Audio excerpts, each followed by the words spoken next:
Então, para isso precisa ter um esforço nosso aqui, enquanto estamos nesse momento de tranquilidade no aspecto de cobertura de imprensa, porque só fala de Covid, e ir passando a boiada, e mudando todo o regramento, e simplificando normas de IFAM, de Ministério da Agricultura, de Ministério do Meio Ambiente, de Ministério disso, de Ministério daquilo. Agora é a hora de unir esforços para dar de baseada a simplificação de regulatório que nós precisamos, em todos os aspectos. Tá pegando fogo no Pantanal? Mais de 25 mil quilômetros quadrados, 16% do Pantanal já queimados. E Bolsonaro, o presidente da República, cujos atos e palavras autorizam tanto, ri do Pantanal em chamas. 14.489 focos de incêndio entre janeiro e domingo agora. A Delegacia do Meio Ambiente e a Polícia Civil investigam 5 áreas onde os incêndios começaram. Conclusão: provocados por ação humana. Uma das áreas, queimada intencional para criar área de pasto. Amazônia. Em agosto, mais de 1.300 quilômetros quadrados desmatados. Na história, só não foi pior do que o agosto da estreia de Bolsonaro no poder, quando derrubaram mais de 1.700 quilômetros quadrados. O presidente e seu ministro do Meio Ambiente, Ricardo Salles, enfim, tomaram uma atitude. Corte no orçamento do IBAMA e do ICMBio para 2021. E o IBAMA só usou 55% do seu orçamento para combate a queimadas. Vejamos o que vê e fotografa José Medeiros neste inferno no Pantanal. Eu fotografo o Pantanal há 25 anos. É a primeira vez que eu vejo o dia vira noite e a noite vira dia, cara. Porque durante o dia a fumaça toma conta e fica uma neblina que tem hora e o fogo está muito forte e parece que é um entardecer, que você já está num tempo fechado e cheio de fuligem caindo, né?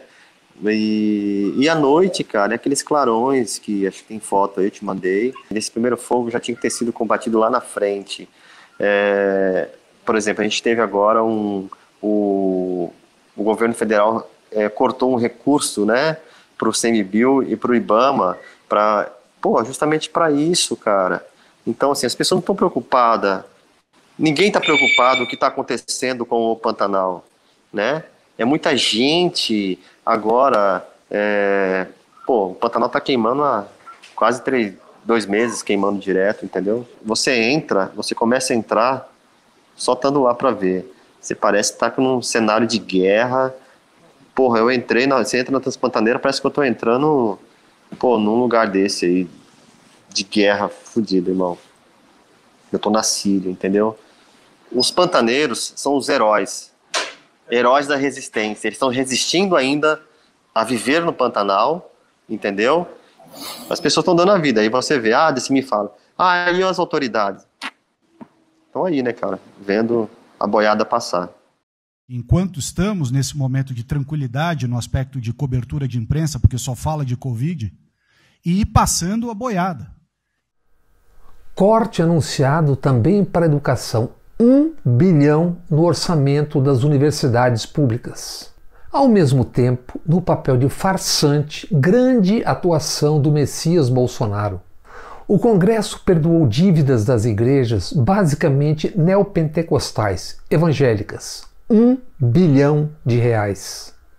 Bolsonaro anunciou vetos para o perdão, mas humilha o Congresso Nacional ao dizer na cara do Brasil: se eu fosse deputado ou senador, votaria pela derrubada do veto.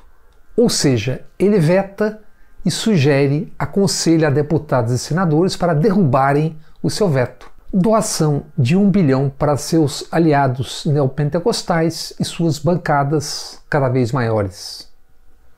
Em janeiro, na Veja, Mariana Zilbercan listou as principais dívidas de igrejas e líderes evangélicos para com a Receita Federal. Igreja Internacional da Graça de Deus, 139.700.000. Igreja Mundial do Poder de Deus, 85.900.000.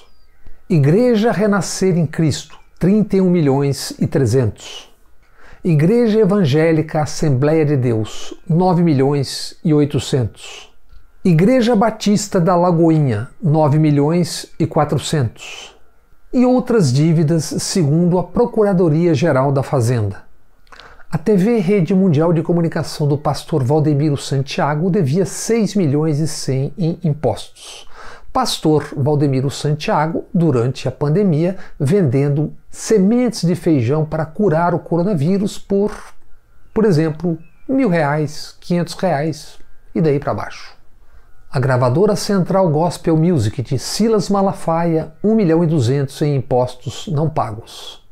Entre outros, a Graça Editorial de R.R. Soares, R$958.800. O autor do projeto de lei dessa farra do bilhão divino foi o deputado federal Davi Soares, que vem a ser filho do pastor R.R. Soares, o da graça de Deus e da dívida de 139 milhões. A respeito de tantas igrejas e homens de Deus, ouçamos o sociólogo e pesquisador Nelson Leles. É importante a gente compreender que a Igreja Universal, assim como outros segmentos neopentecostais, que assumem e têm os seus braços midiáticos muito fortes, eles estão baseados num importante tripé. Primeiro, a filantropia. Ela estabelece um vínculo clientelista, tá? Porque assim como o Crivella, os atores que surgem como gerentes dessa redistribuição de benefícios, né, dados pela igreja, são também os próprios candidatos a cargos públicos. Segundo, a própria mídia. A mídia ela garante visibilidade não apenas à denominação religiosa, mas ela, inclusive, garante visibilidade aos candidatos que ela levanta. E a mídia, sustentada por esses agentes religiosos, militam em causa própria, e o que não nos deixa também ter muita esperança em relação aos seus fiéis, porque as notícias que são vinculadas surgem como aparência de verdade. E aí, por último, a questão política e institucional, que além de ser retroalimentada pela presença da mídia e pela prática da filantropia, ela abriga a religião na sua missão de se estender a outras posições institucionais com a finalidade de garantir um certo enraizamento maior nas instituições políticas. E esse quadro atual da Igreja Universal, no Rio de Janeiro, ajuda a expor exatamente esse ciclo. E qual o desdobramento disso para encerrar? Primeiro, não há mais dúvidas de que existe o interesse de se utilizar o mecanismo da religião, ou seja, a plataforma não apenas discursiva, mas também filantrópica, para se alçar voos ao poder político. Penúltimo lugar, o que ocorre nessa interface religião e política, ela expõe a fragilidade também que os partidos políticos de esquerda lidam com o discurso religioso e vão permitindo que narrativas extremamente mercadológicas, pela via da religião, ganhem o cenário político. E, por fim, expõe também a ausência do próprio Estado, que perde espaço para que as igrejas determinem, através da ajuda na carência e na demanda de determinados indivíduos, o que é bom para o sistema político. E aí é justamente o caso que levou Crivella a estar onde está. No Rio de Janeiro, o prefeito é o bispo, ou vice-versa, Crivella.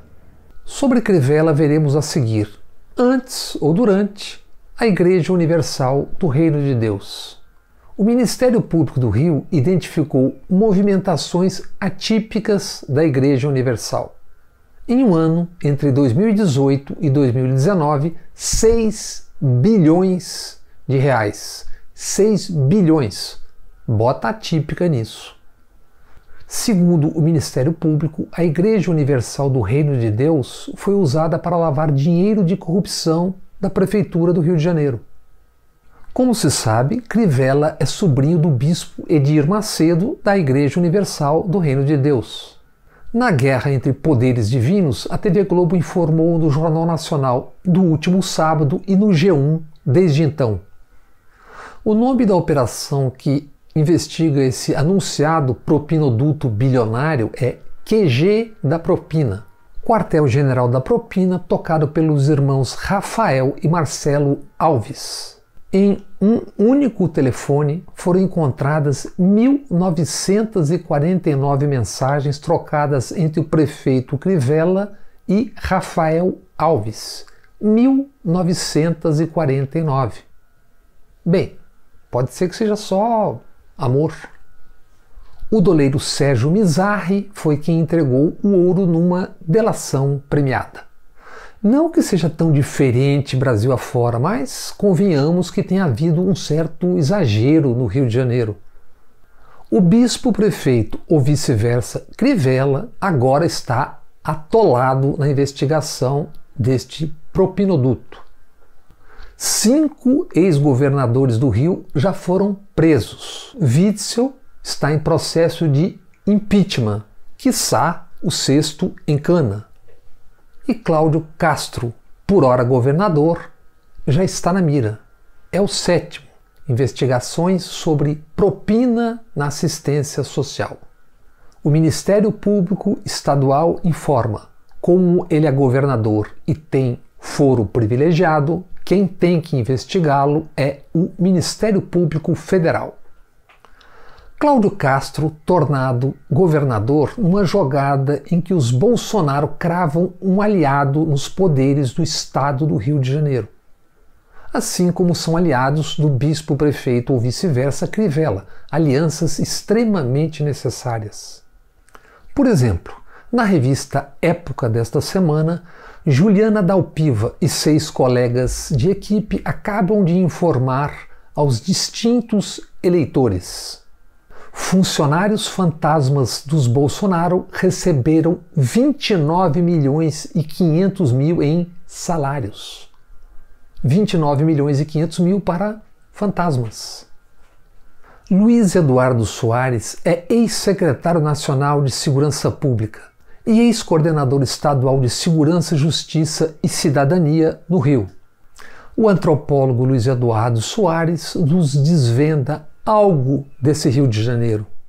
Não se condecoram milicianos criminosos, assassinos e líderes do crime impunemente. A condecoração é uma espécie de sintoma da decadência do Rio de Janeiro, uma espécie de declaração pública de cumplicidade. Então nós temos o escritório do crime de Adriano, nós temos cheques, nós temos fluxos de idas e vindas, né, interações entre o mundo da política e o mundo do crime, pela mediação supostamente, digamos, higienizadora da polícia. Nós estamos diante do abismo, né, do risco do fascismo, isso tudo depois de tantas demonstrações públicas por elogios a torturadores, condecorações a policiais criminosos, de que se estabelecia e se alimentava uma verdadeira hidra, não é, um leviatã, esse monstrengo miliciano político que agora devora o Rio de Janeiro. Não resta nenhuma dúvida, nunca houve nenhum esforço por parte da família Bolsonaro de ocultar suas ligações com milicianos criminosos. Agora temos de enfrentar as consequências.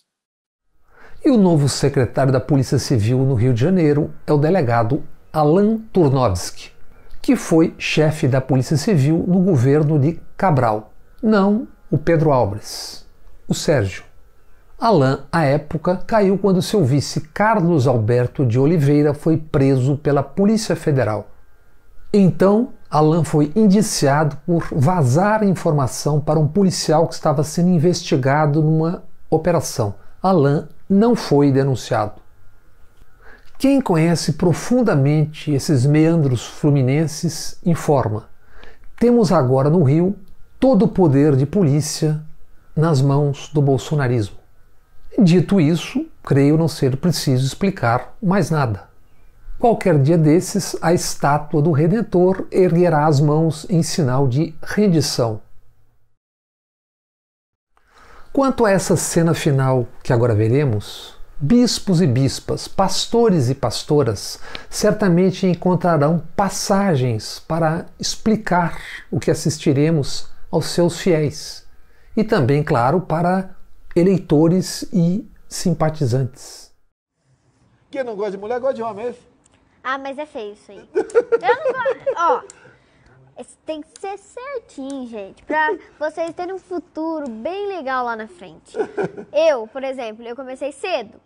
Meus pais também. Começou cedo? Como é que é? O que é? Eu e meus pais. Começou cedo? Como assim começou? Eu comecei com 6 anos. Ah, começou. Não, eu comecei a minha carreira de repórter com 6 anos. E meus pais, com 13 anos, eles começaram a trabalhar.